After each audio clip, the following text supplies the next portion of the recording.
appreciate the value of quick and easy meals, especially if you've got children at home, and also the value of vegetables that last a long time in the fridge. So today I wanted to share with you a dish that I found myself making during quarantine. It's a go-to side dish for me basically because it's so easy. You barely have to know the recipe. Like you just have to know the idea of it and you can just wing it. And it's stir-fried Gai Lan or Chinese broccoli, or in Thai we call this Kana Pat Naman Hoi. Kana is Gai Lan, Pat is to stir fry, and Naman Hoi is oyster sauce. So oyster sauce is the main ingredient, and like oyster sauce and Chinese broccoli is like a classic pairing in Chinese cuisine, but normally you might have seen it served as like whole stems of Gai Lan steamed with, like an oyster sauce on top. But for me, I like to do a stir fry with the Gai Lan cut up, so then you can have it like as a side dish with your rice and everything, and you don't have to like eat a whole stem of Gai Lan, which then requires that you cut it with a knife or not gracefully eat it at the table. This is like, I guess the more Thai way of doing it is to stir fry it. Anyway, it's easy, it's so delicious, and I hope it will become a part of your regular rotation as well. Let's get started. All right, the only technique here I think is I'm going to share with you how to prep Gai Lan for optimal stir frying. So what I do is I like to actually separate the leaves and the stems because they don't cook at the same rate. So I'll add the stems first and then followed by the leaves. And I cut my thing in a particular way. And you may have to modify this depending on if you're using really small, young Gai Lan, you may not need to cut it as the way I do it. Okay, so I'm going to cut the smaller stems off first and deal with this big one. And with this big one, this is quite tough, but it's also crunchy and delicious. I actually love the stem a lot more than the leaves. I cut it at a sharp bias, and then you get these nice pieces that are really crunchy and delicious. And I cut it, when you end up getting pieces like this, it's fine, it's a stir fry. Once you get to the leaves, I just roughly chop it so that you've got a reasonable sized piece that can be put into your mouth gracefully. We've all had a giant piece of lettuce in a bowl of salad that you wish somebody had cut into 3. Yeah, so you want to be aware of that, especially if the leaves are really wide. You might need to like tear it up like this. And then I keep the leaves and the stems in separate piles. So this is the only part that might take a little bit of attention. The rest is super, super easy. With a smaller stem like this, I don't have to slice it as thinly because it will cook quickly. So I just do this, and then that's fine. And then you get to the leaves, you cut it like that. I will tear into pieces.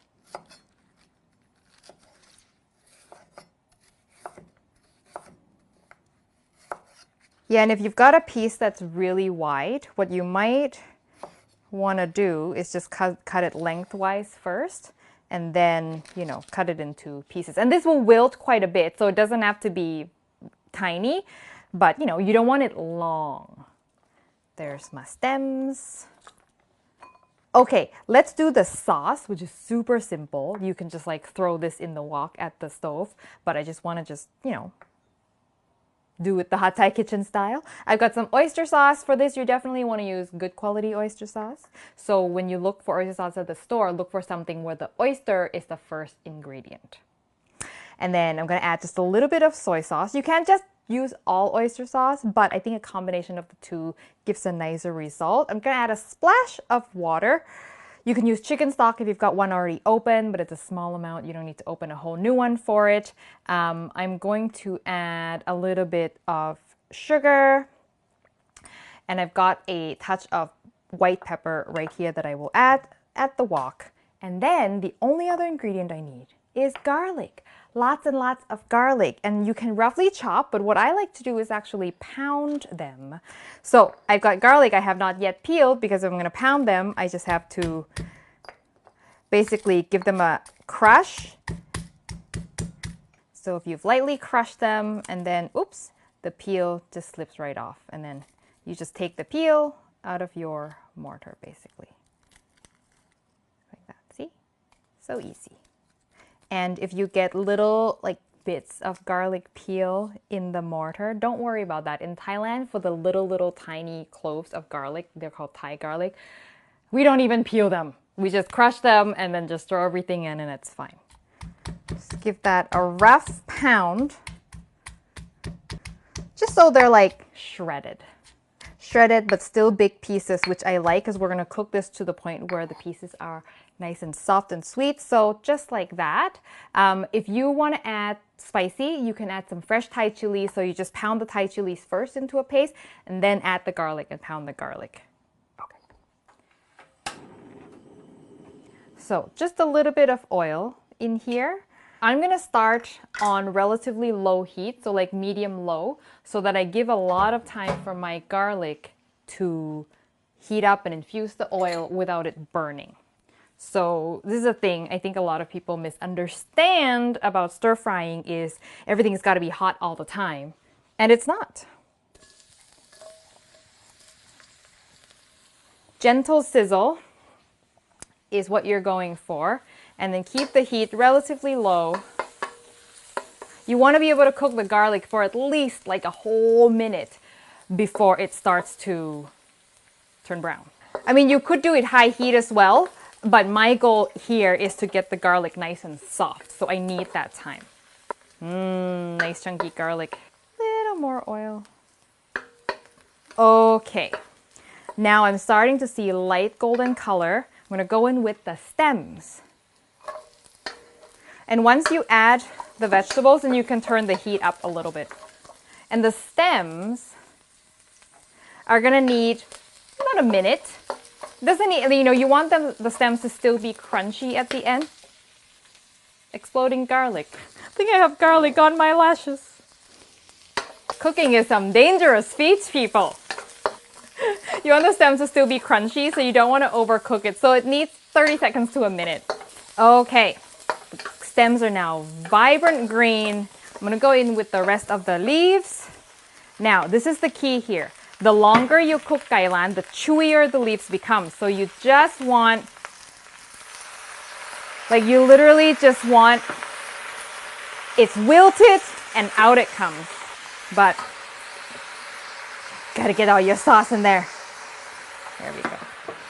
So as soon as it's wilted, you turn off the heat right away. You keep cooking it, the leaves will become chewier. You want the leaves to still kind of have a freshness about them.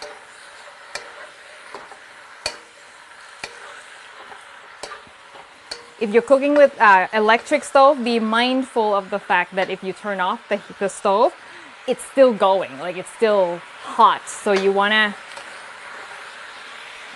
turn it off a little sooner. Okay, that's it. Like that's literally it. It will continue to wilt with the residual heat.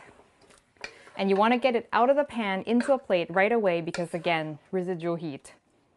Ooh, look at that. They're cooked, they're wilted, but there's still freshness and a little bit of volume on them.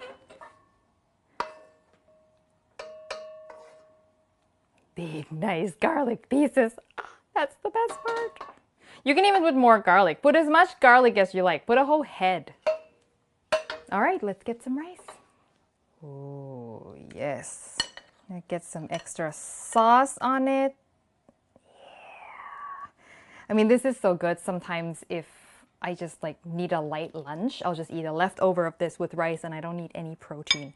Oyster is a protein. Get a mix of stems and leaves.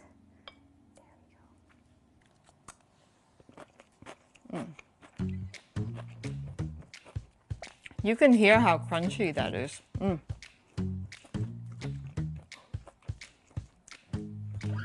So good. And I'm gonna just eat a little piece of garlic that I so carefully made sure they're still in big pieces. So good, so good. Adam, give me 15 minutes. You guys, it's a plate of greens, and I am so excited about it. That is saying something, okay?